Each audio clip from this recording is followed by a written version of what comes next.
Je n'aurais jamais imaginé que la fête d'anniversaire de ma fille, Céleste, marquerait le moment où elle m'humilierait devant ceux que je l'avais élevée à impressionner. Les lanternes suspendues aux oliviers scintillaient dans le vaste jardin de la villa, près d'Aix-en-Provence. Un Provence, illuminant les tables drapées de lin blanc. La maison de mon défunt mari, Jacques, ma maison, était somptueuse, comme toujours. Céleste, 32 ans, insistait pour une célébration extravagante, affirmant que cela convenait à son futur statut. Je me tenais discrètement près de la table des desserts, l'observant tournoyer sous les regards admiratifs de ses amis et relations d'affaires. Mon cœur se serrait. Elle restait ma fille, mais je la reconnaissais à peine. Depuis son mariage avec Étienne Morel, promoteur immobilier ambitieux de 37 ans, son ambition s'était égoustée. Au fil de la soirée, Céleste s'approchait, un sourire fragile que j'avais appris à craindre, sur les lèvres, dans sa main, un dossier relié en cuir élégant. « Maman » murmurait-elle, assez fort pour notre proximité. « Tout le monde est là. Pourquoi ne pas officialiser ce soir ? Tu parles de transférer la maison depuis des mois. » Signons. Le jardin s'apaisait. Les têtes se tournaient vers nous. Des téléphones se levaient. Je me figeais, serrant ma flûte de champagne plus fort. Céleste. Ce n'est ni le moment, ni l'endroit. Son sourire s'effaçait, remplacé par une ligne fine. Tendoué, tu dis toujours ça. Maman, mais tu ne rajeunis pas. Étienne dit qu'il vaut mieux régler ces choses. Tant que tu es encore capable. La pique était délibérée. Je sentais mes joues rougir, mais gardais ma voix calme. Nous en discuterons un autre jour. Ses narines frémissaient, le silence autour de nous s'épaississait. Étienne s'avançait derrière elle, sa main posa sur son épaule, comme une menace silencieuse. Et puis ça arrivait. Céleste saisissait le gâteau d'anniversaire imposant. 3 agétages de fondant et de roses en sucre délicate, et d'un geste violent, le poussait sur mon visage. La foule hoquetait. « Vieille femme égoïste !» criait-elle, sa voix assez aiguë pour trancher les murmures. Cette maison devrait déjà être à moi. Le glaçage coulait sur mon menton, froid, collant, tandis que je restais là, clignant à travers le désordre, entendant les téléphones cliquer, capturant chaque seconde humiliante. La lumière des lanternes dansait sur l'herbe, reflétant l'éclat cruel dans ses yeux. La maison, toujours la maison, jamais les années. À maintenir cette famille unie après la mort de Jacques, jamais les sacrifices. La dignité discrète que je préservais, pendant qu'ils bâtissaient leur vie sur mes fondations. Je parlais enfin, ma voix calme, comme une eau immobile. J'ai dit que tu l'hériterais, quand le moment serait venu. La lèvre de Céleste se retroussait. Et ce sera quand? Quand tu seras morte. Quand tu seras trop sénile pour savoir où tu es. Pourquoi retarder l'inévitable? Unoke, un son collectif, involontaire de la foule. Étienne posait une main sur son épaule. Un signal que je connaissais. Mais Céleste le repoussait, emporté par sa fureur. Tu n'as même pas besoin de cet endroit. Regarde-toi, tu quittes à peine ton bureau. Tu vis déjà comme un fantôme.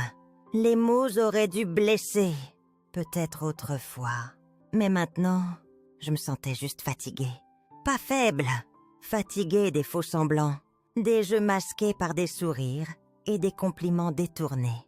Je me redressais, essuyant le glaçage de mon visage avec une serviette en lin, aussi gracieusement que si rien ne s'était passé. « Céleste », disais-je doucement, chaque syllabe tombant comme une pierre. Si tu crois vraiment avoir droit à ce qui ne t'appartient pas encore, tu obtiendras ce que tu mérites. Je me tournais, m'éloignant du jardin rempli de regards et de chuchotements. Mes talons résonnaient sur les dalles de pierre. Tandis que je me dirigeais vers mon bureau, les portraits, alignant les murs, m'observaient. Solennels, s'avance, les yeux de Jacques. Il ne savait pas encore à qui il se confrontait. La porte de mon bureau se refermait avec un clic doux, scellant le bruit, les murmures, le jugement. mon sanctuaire, ma prison. Je m'appuyais contre la porte en chaîne polie un instant, expirant lentement, voulant que mes mains cessent de trembler. Le silence lourd s'installait, comme une couverture lestée. Seul le tic-tac de l'horloge ancienne le brisait. La fête continuait dehors. Rires, tintements de verre, musique, comme si rien ne s'était passé.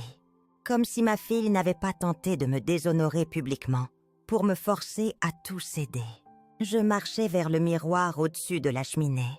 Les traînées de glaçage persistaient. Je nettoyais mon visage avec un chiffon frais, humide, évitant mes yeux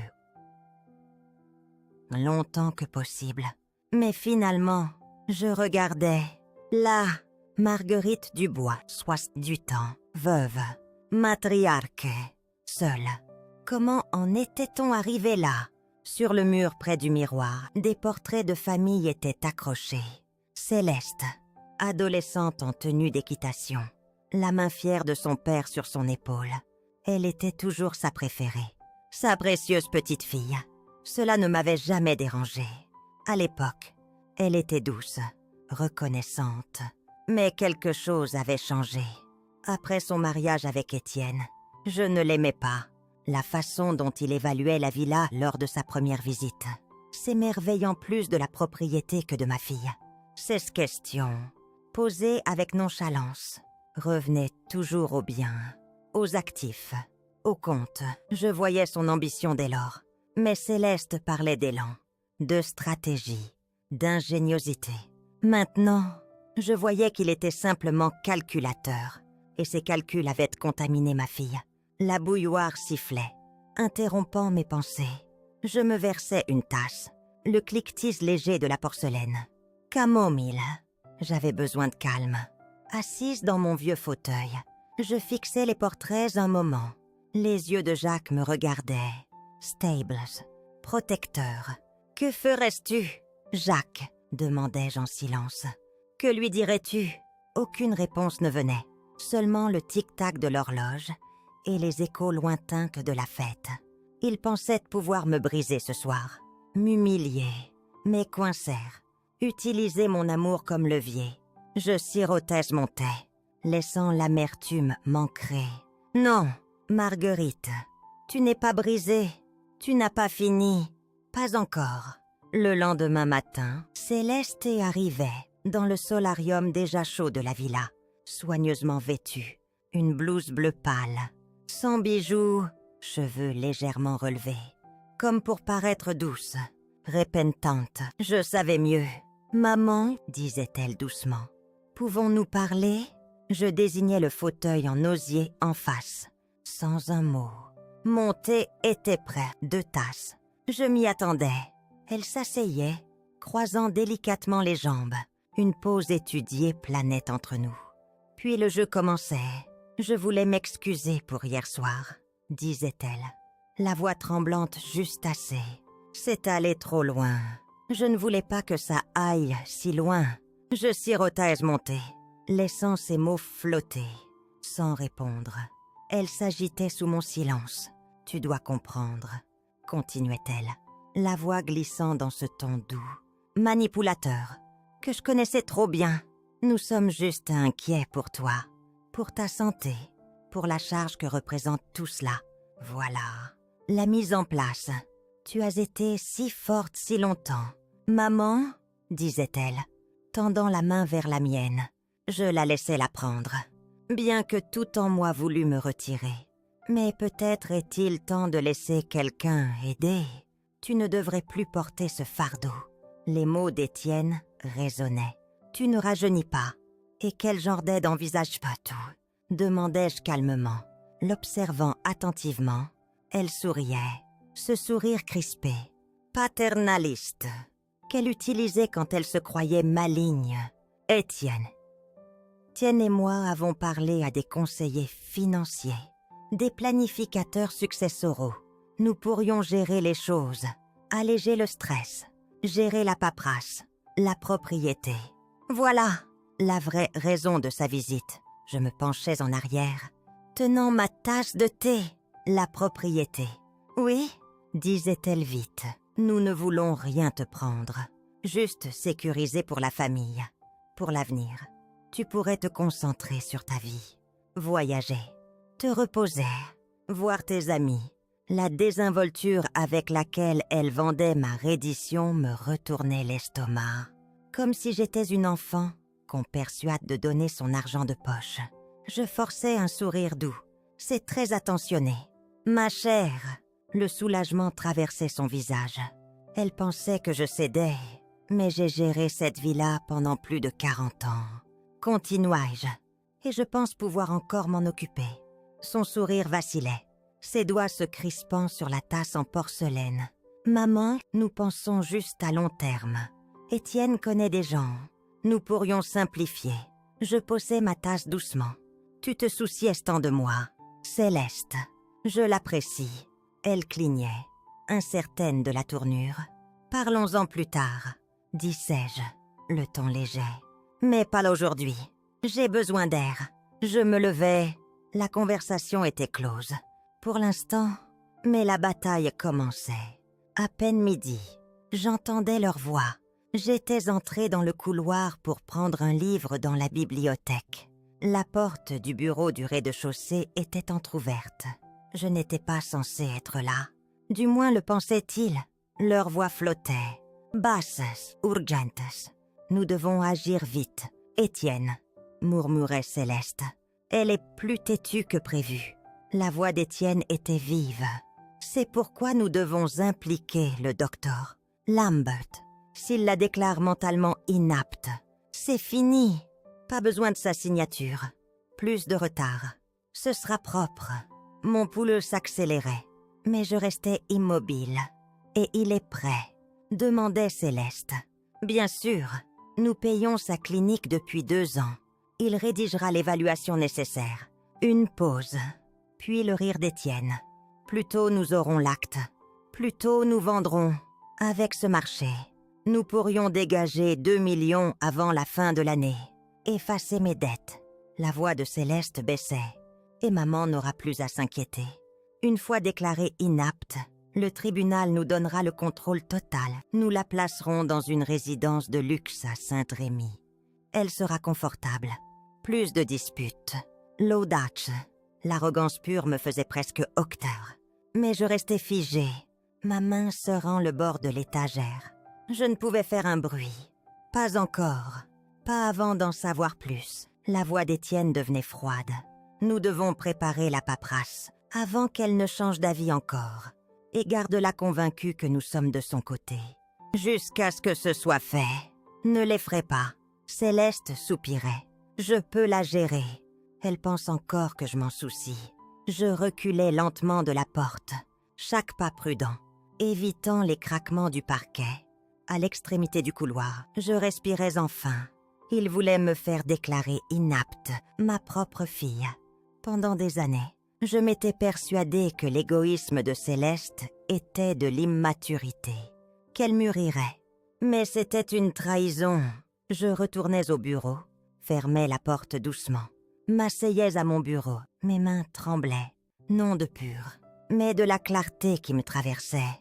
Ils avaient commis une erreur fatale.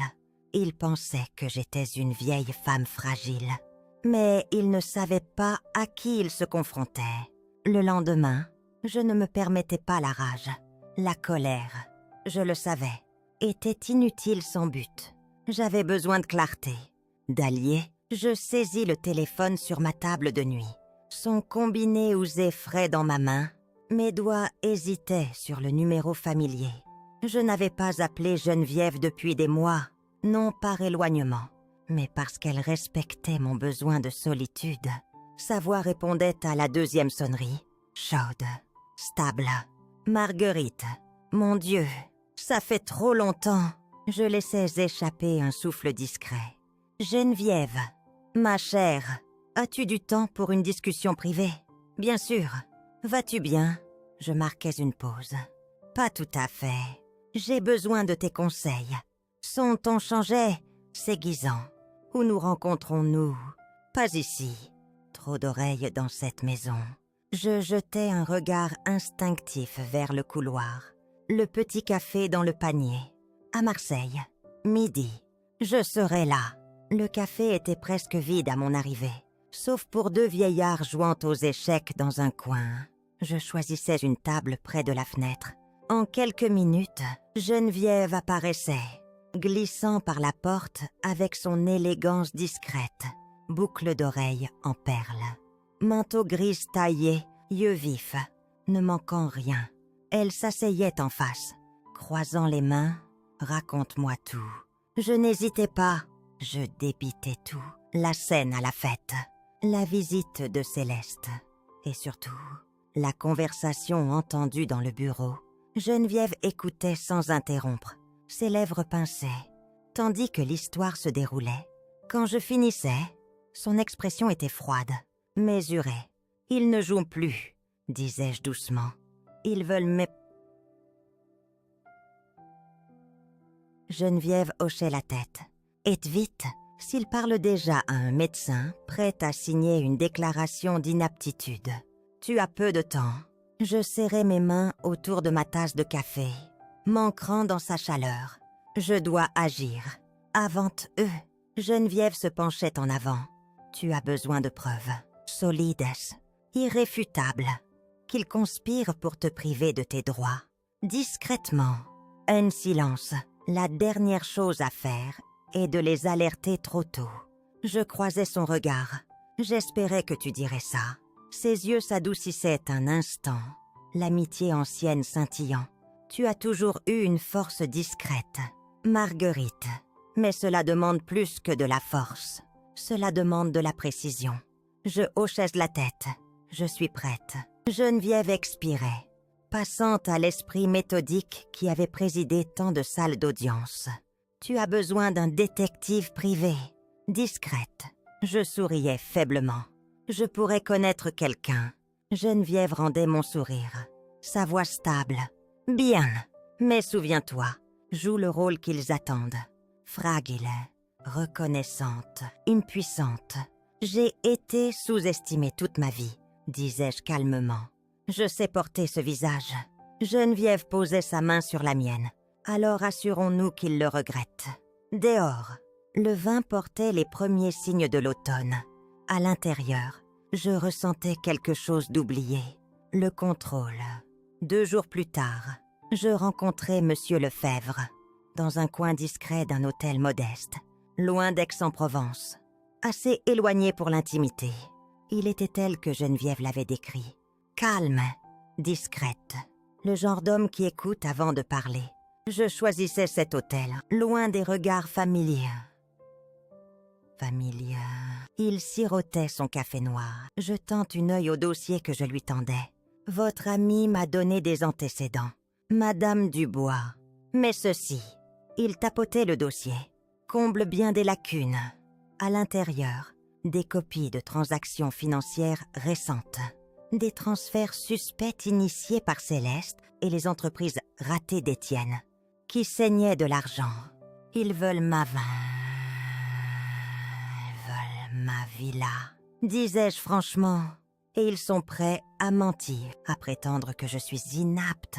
Tout ce qu'il faudra. Monsieur Lefebvre hochait lentement la tête. C'est de plus en plus courant. Les proches voient une opportunité. Les tribunaux voient une personne âgée et présument la dépendance. Sauf que je ne suis pas dépendante. Ma voix était plus vive que prévu. C'est pourquoi je suis là. Il souriait légèrement, respectueux. Vous avez besoin de preuves, montrant une intention, pas juste de la sollicitude. Il fouillait dans sa sacoche, me tendait un petit appareil, à peine plus grand qu'un porte-clés. Un enregistreur vocal, expliquait-il.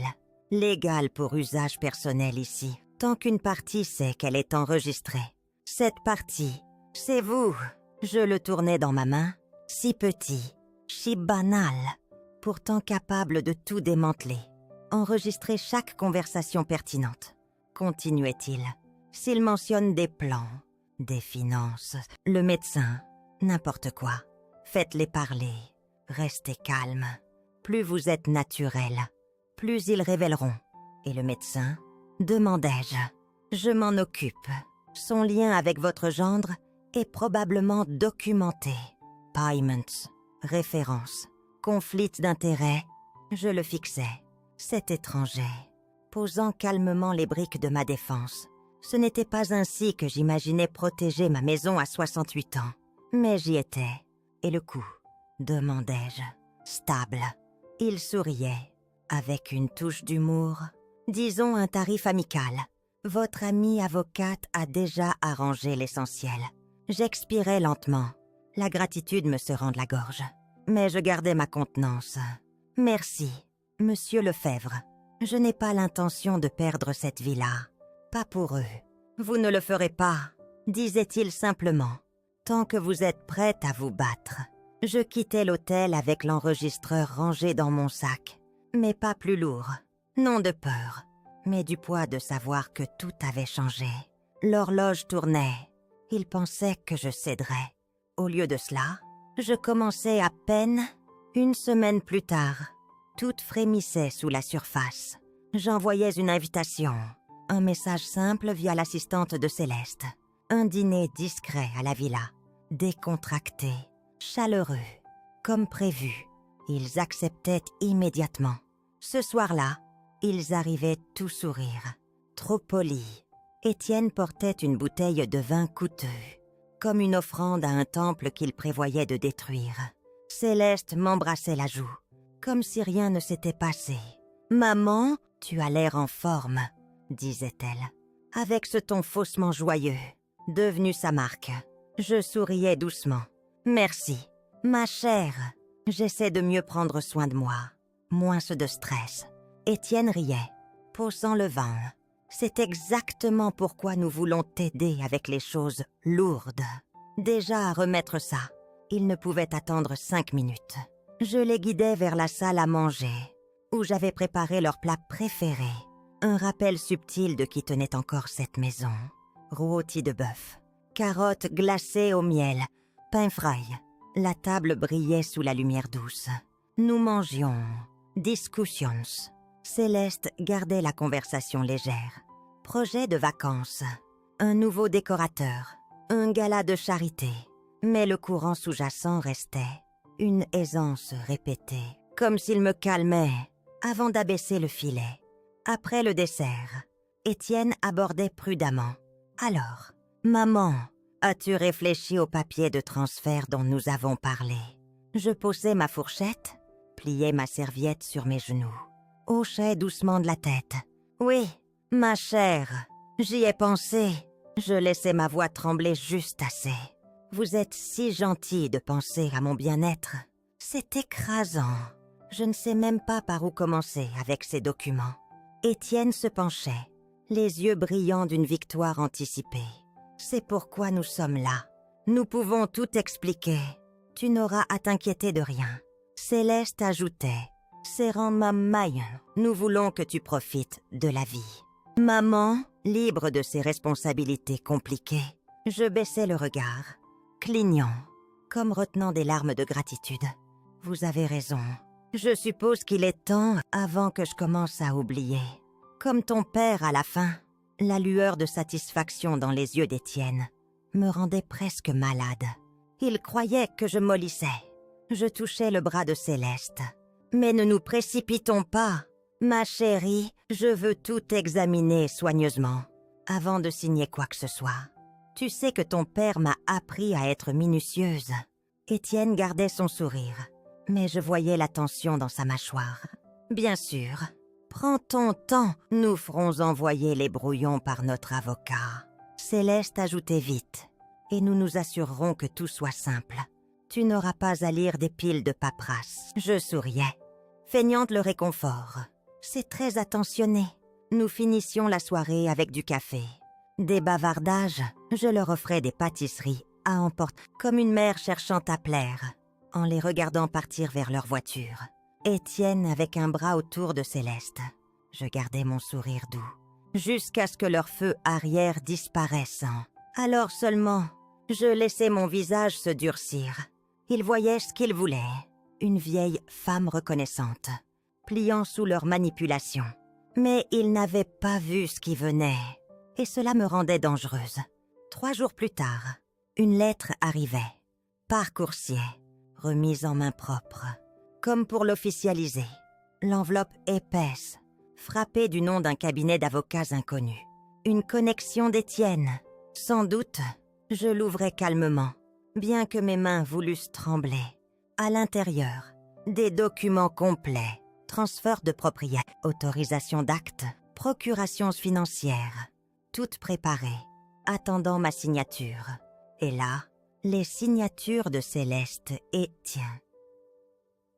d'Étienne, déjà inscrites. Le seul espace vide était le mien. Un frisson me traversait, comme de la glace sous ma peau. Il n'attendait plus mon consentement. Il le présumait. L'audace était stupéfiante. Ils étaient prêts à aller au tribunal avec ces papiers, à prétendre que j'avais accepté, que j'étais dépassée, que je leur faisais confiance. Je fixais les documents longtemps, laissant le poids de leurs tentatives s'installer. Ce n'était pas juste de l'avidité, c'était du calcul, un vol légal enveloppé de sollicitude. Je mis les papiers de côté, saisis mon téléphone. Geneviève répondit avant la deuxième sonnerie. « Ça a escaladé », disais-je, la voix froide, stable. « Dis-moi », je débitais tout. La lettre, les signatures, les blancs. Son silence était épais de fureur contenue. « Ils ont signé pour toi », demandait-elle. « Oui, c'est de la falsification. S'ils tentent de soumettre ceci sans ton consentement, ils le savent, disais-je platement. C'est pourquoi ils me pressent tant avant de le faire. » Geneviève expirait vivement. « Bien, qu'il continue. Ne les confronte pas encore. » Sa voix baissait, précise, judiciaire. Plus ils te pressent, plus tes enregistrements deviennent précieux. Et s'ils deviennent désespérés pour présenter ces documents trop tôt, ce sera encore mieux. Je fermais les yeux, m'ancrant dans ces mots. Ils sont arrogants, Marguerite. C'est ce qui les brisera. J'ouvrais les yeux, sentant un feu discret revenir. Assurons-nous que ça le fasse. Geneviève arrivait l'après-midi suivant. Nous nous asseyions dans le solarium, loin des oreilles indiscrètes ou des dispositifs que Céleste aurait pu installer. Elle portait ses lunettes de lecture bas sur le nez, feuilletant les documents légaux avec soin. Le seul son était le froissement des pages, le tic-tac lointain de l'horloge. Quand elle finissait, elle posait les papiers, croisant les mains. Il bouge plus vite que prévu. Je hoche la tête. Il pense que je vais capituler. Ses lèvres se serraient. Il y a des failles dans ceci, Marguerite. Assez pour un défi solide. Si ça atteint un tribunal. Mais nous savons, ce n'est pas une question de force légale. C'est une question de timing. Il compte sur ta peur, sur ton épuisement, pour ne pas poser les bonnes questions. Il compte sur ma faiblesse, disais-je calmement. Et je les ai laissés voir exactement ça. Geneviève souriait finement. Bien, tu leur as donné de la corde. Plus ils en prennent, plus le nœud sera serré. Quand nous tirerons, je lui versai du thé. Mains stables, voix stable. Tu ne penses pas qu'ils suspectent que je sais? Pas encore. Elle sirotait. Ton clinique. Il voit probablement ta prudence comme une hésitation typique. Il mise sur ce médecin pour te déclarer inapte bientôt. Une fois cette déclaration déposée, ils bougeront pour tout saisir. Et quand ils le feront, demandai-je, pouvons-nous les arrêter? Les yeux de Geneviève s'aiguisaient. Nous ne les arrêterons pas alors. Nous les arrêterons avant. C'est pourquoi le travail de Monsieur Lefebvre est crucial. Si nous sécurisons des enregistrements, des registres financiers, des preuves de coercition, nous ne les bloquerons pas seulement, nous les enterrerons. Sa confiance a passé mes nerfs. Pendant des années, j'avais géré cette propriété seule. Mais la guerre légale n'était pas mon terrain. C'est pourquoi je faisais confiance à Geneviève. Elle se penchait en avant. Marguerite, continue à jouer le rôle. Plus ils croient que tu plies, plus ils deviendront agressifs. Ne refuse rien directement. Temporise, hoche la tête, paraît dépassé. Encourage-les à presser plus fort. Je souriais faiblement. Tu apprécies ça plus que tu ne devrais. » Geneviève riait. « J'ai vu des gens comme ta fille défiler dans les tribunaux pendant 30 ans, pensant déjouer la loi. L'arrogance les rend négligents. » Je remuais mon thé lentement, ma voix presque un murmure. Je me demande, Geneviève, quand a-t-elle cessé de me voir comme sa mère? Quand suis-je devenue un obstacle à son ambition? Geneviève touchait ma main. Tu as cessé de nourrir sa faim. Marguerite. Et les gens comme Céleste n'aiment personne qui leur dit non. J'avalais difficilement, mais tenais son regard. Alors assurons-nous que le prochain non soit le dernier. Geneviève serrait ma main. Ce sera le cas. Je te le promets. La semaine suivante, je jouais mon rôle parfaitement. La vieille femme fragile, agréable, la mère confuse, reconnaissante. Je les laissais visiter souvent, apporter leurs discours préparés, leurs manipulations douces, enveloppées de sourires forcés. Nous nous asseyions sur la véranda un après-midi, la brise chaude faisant voletir la nappa Saint-Dontel. La villa, ma villa, brillait derrière eux. Et derrière mon sourire calme, je les regardais tisser leur toile, convaincue de m'avoir piégée. Céleste me versait du thé, comme toujours maintenant, comme si me servir la rendait nourricière. « Maman, es-tu sûre de ne pas vouloir signer avant que les choses ne deviennent compliquées? Tant que tu te sens encore lucide. » Étienne ajoutait, parfaitement synchronisé. Cela éviterait bien des tracas à l'avenir. Tu ne veux pas que les tribunaux s'en mêlent.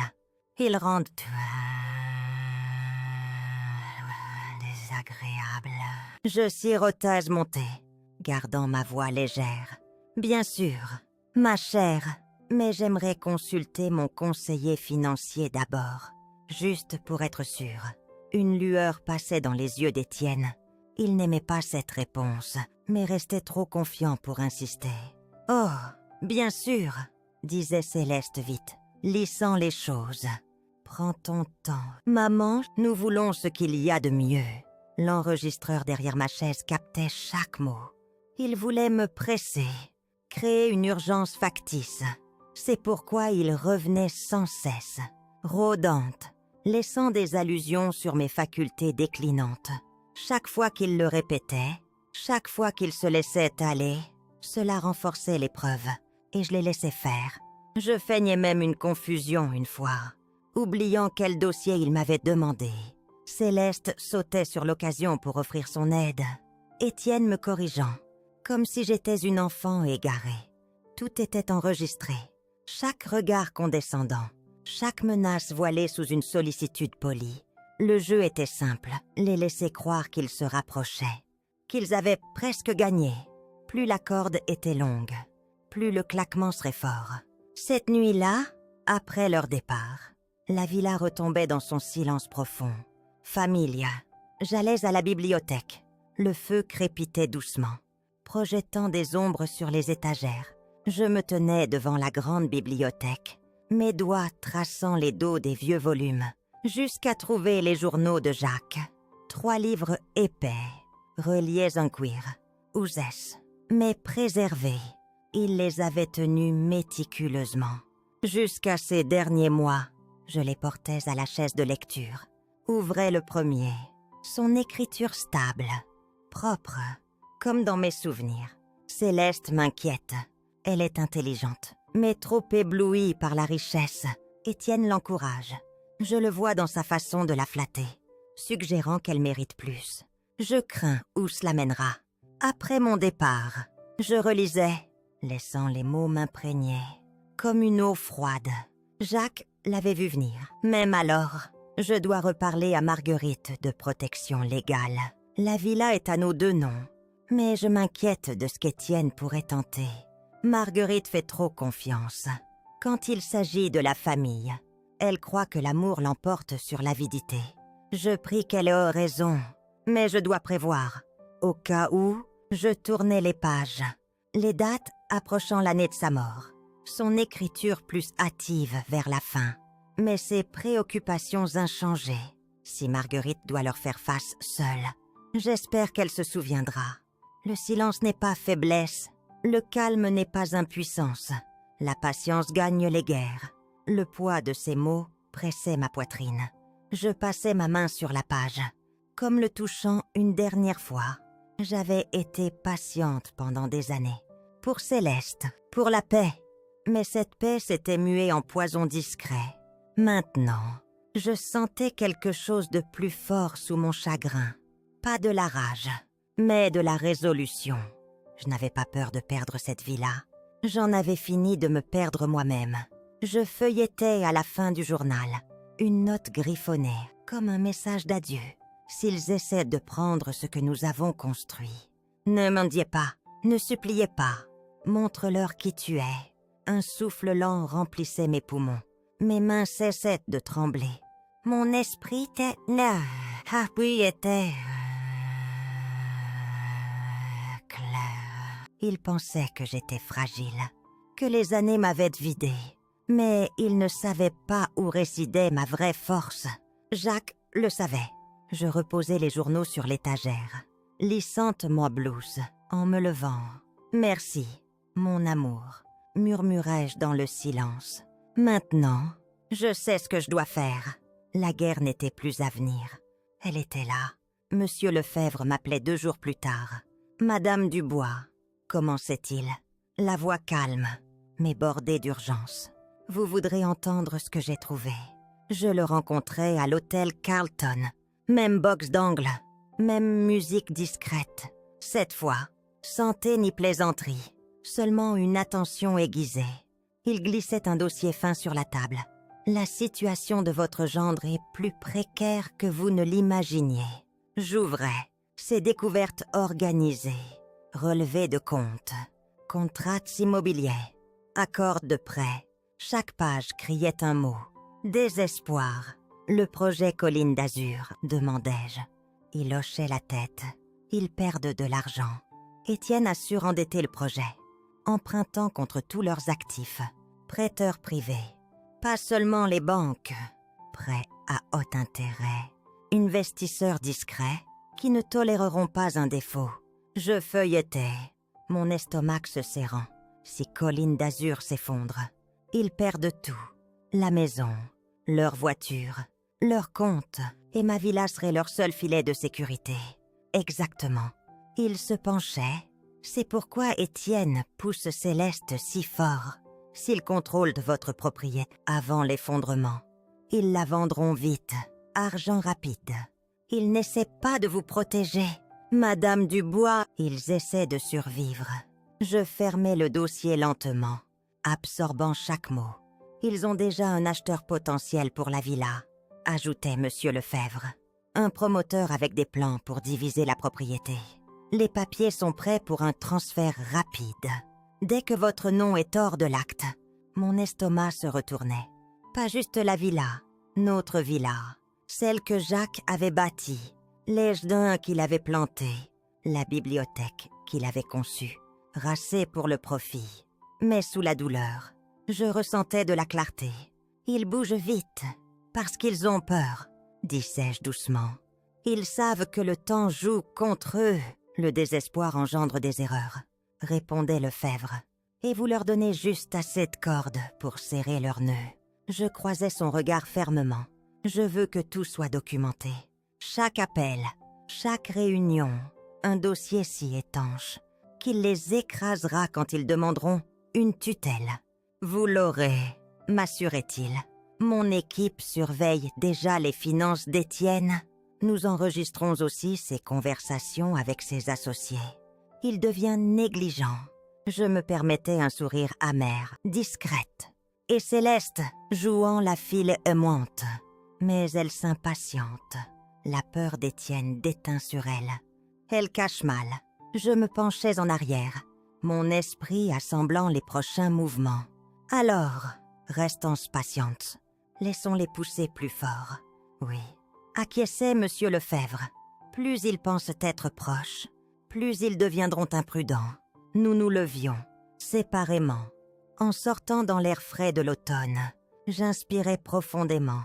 Les vents changeaient, plus froids, plus forts. Mais je me tenais plus droite que depuis des années.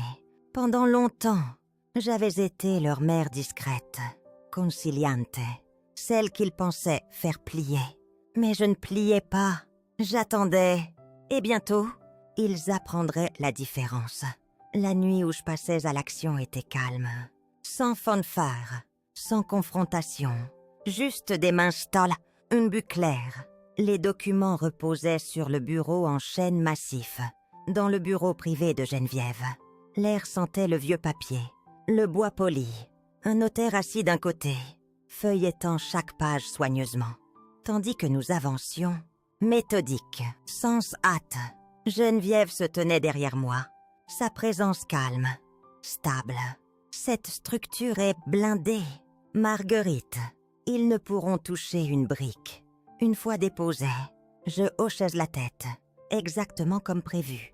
Le trust irrévocable de la famille Dubois. Chaque actif, la villa, les terrains, les comptes d'investissement. Protégés légalement, hors de portée de Céleste et Étienne. Le trust préserverait tout, pas seulement d'eux, mais de quiconque oserait exploiter ma prétendue fragilité. Le notaire glissait la dernière page vers moi. Son stylo posé dessus. Signature Lucie. Madame Dubois. Je n'hésitais pas. Ma main bougeait avec précision. Marguerite Dubois. Le notaire a posé son sceau avec un clic doux, puis tendait le paquet à Geneviève. Elle le glissait dans un dossier en cuir avec satisfaction. « C'est fait », disait-elle doucement.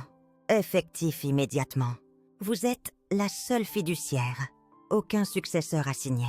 Aucun transfert sans votre direction explicite. J'expirais. Une lente libération. Pourtant, des années de crainte discrète. Aucun tribunal ne peut renverser cela sans votre consentement.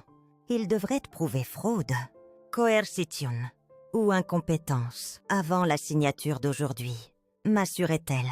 Et grâce à ta confusion jouée, nous avons des enregistrements, des journaux, des témoins, documentant ta pleine clarté. Je me permettais un petit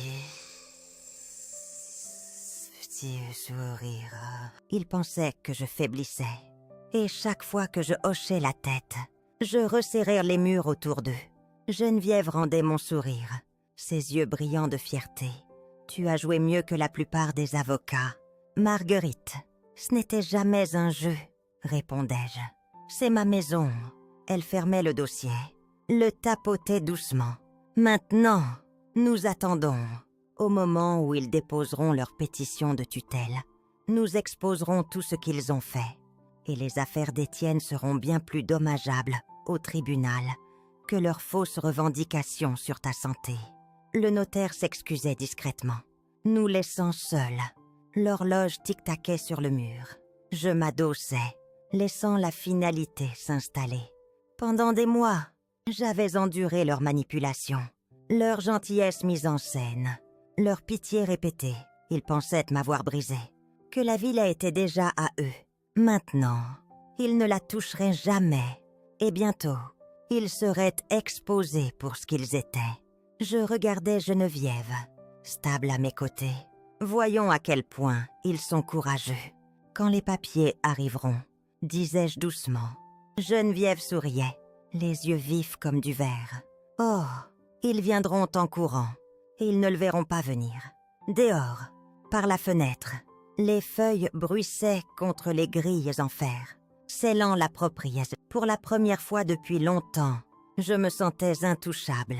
Je les invitais une dernière fois, sans prétention ce soir-là, sans tes mises en scène, ni cajoleries, juste une simple demande. J'aimerais examiner les documents ensemble, avant de signer. Amenez Étienne. Ils arrivaient promptement, trop impatients, trop certains.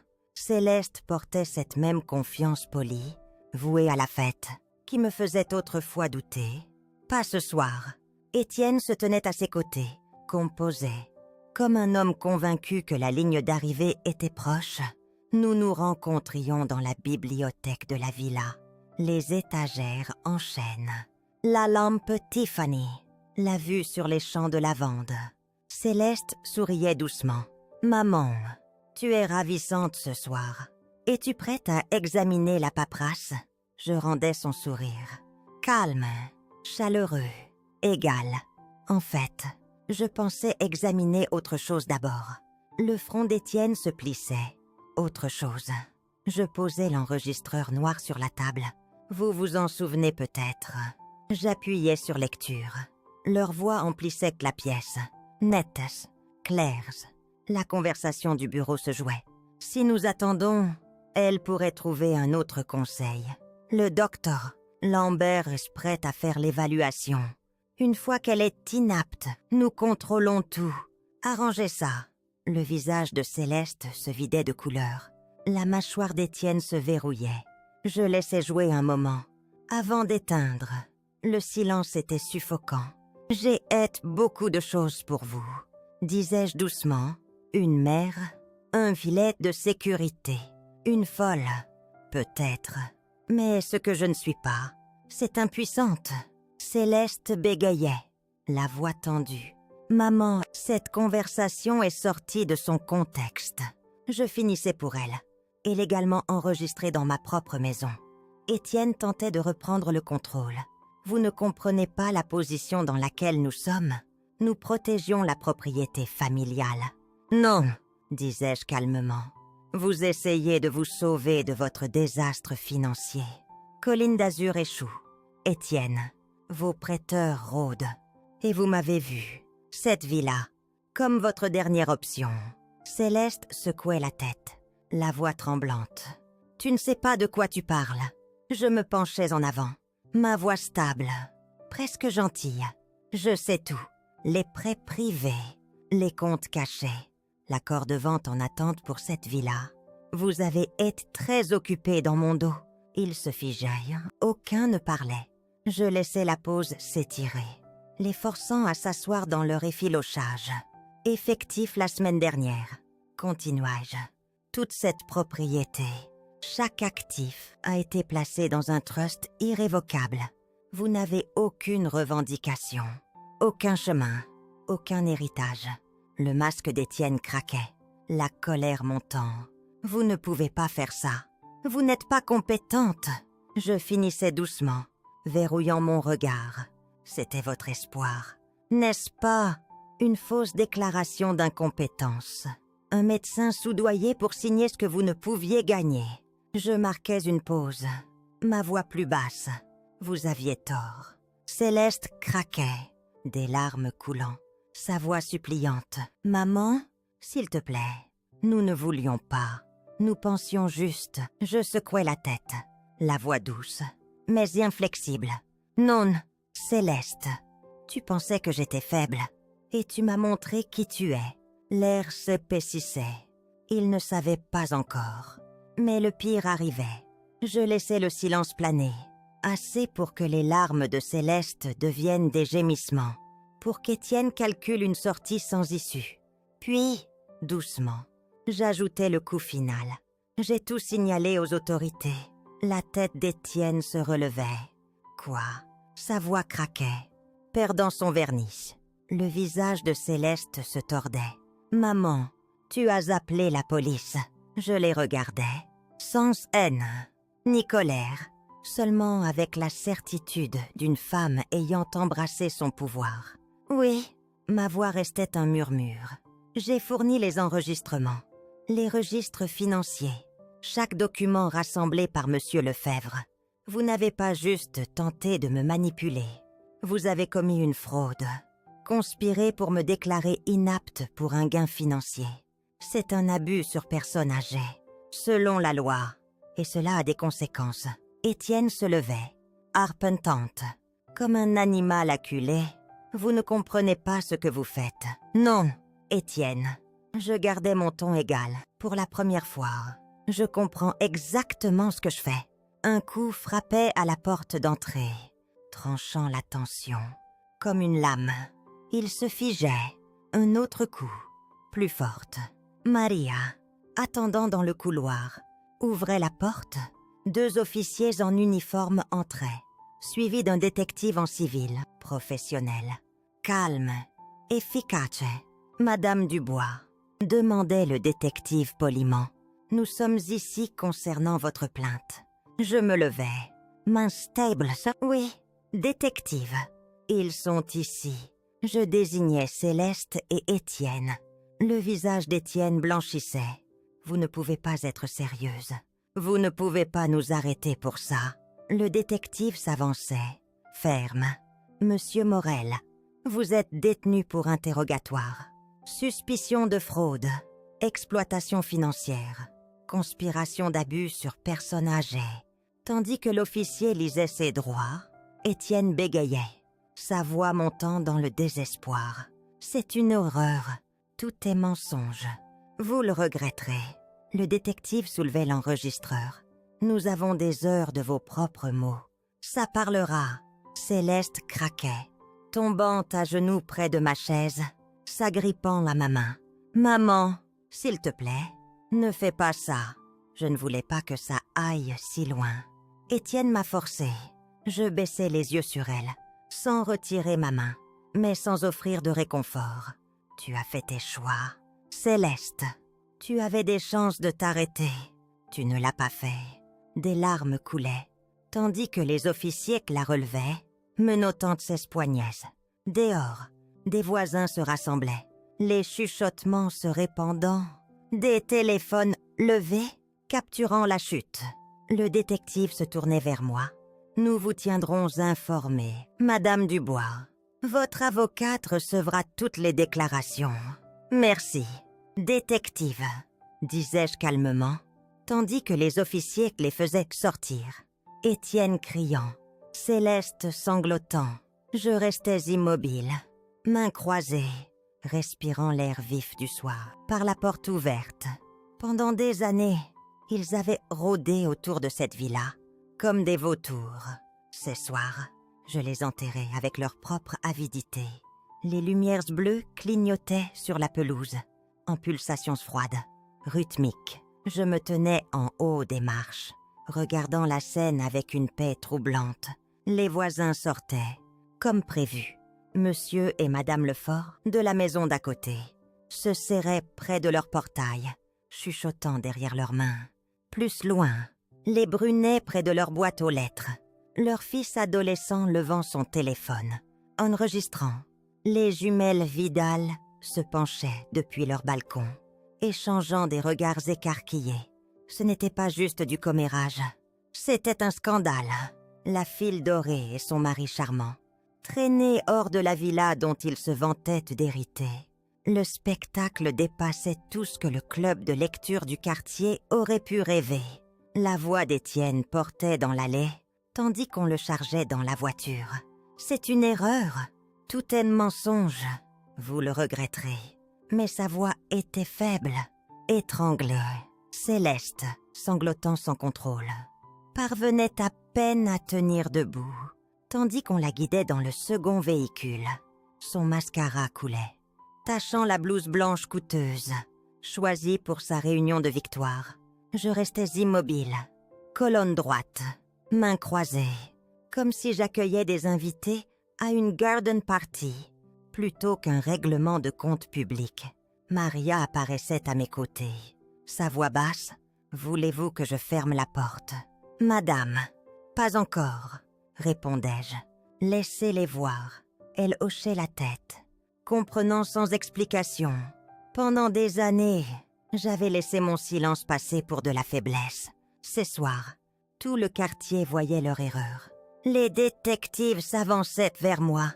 Une fois les voitures parties, nous vous tiendrons informés. Madame Dubois, leurs dossiers financiers sont complexes. Cela prendra du temps. J'ai tout le temps, détective, répondais-je doucement. Il m'offrait un hochement respectueux. Avant de partir, la grille se refermait lentement, avec un bourdonnement lourd, scellant la propriété. Les chuchotements des voisins s'estompèrent, tandis que le spectacle s'achevait. Mais je savais qu'ils se régaleraient de cette histoire pendant des mois. Je m'en fichais. Je me tournais vers Maria. Maintenant, vous pouvez fermer la porte. Elle le faisait, doucement, la verrouillant avec un clic discret. La villa expirait dans son silence paisible. Famille. Je restais dans le grand vestibule, absorbant le vide. Plus de visites répétées, plus de fausses sollicitudes, plus de manipulation déguisée en amour. Pour la première fois depuis des années, cette maison semblait mienne, entièrement, incontestée, intacte par leurs mains. Je marchais vers la bibliothèque, m'asseyais là où Céleste avait supplié 1 heure plus tôt. Ma tasse de thé était là, intacte, refroidissant. Je la sirotais, savourant la chaleur simple. Ce n'était pas du triomphe, ni de la satisfaction. C'était quelque chose de plus discret, la liberté.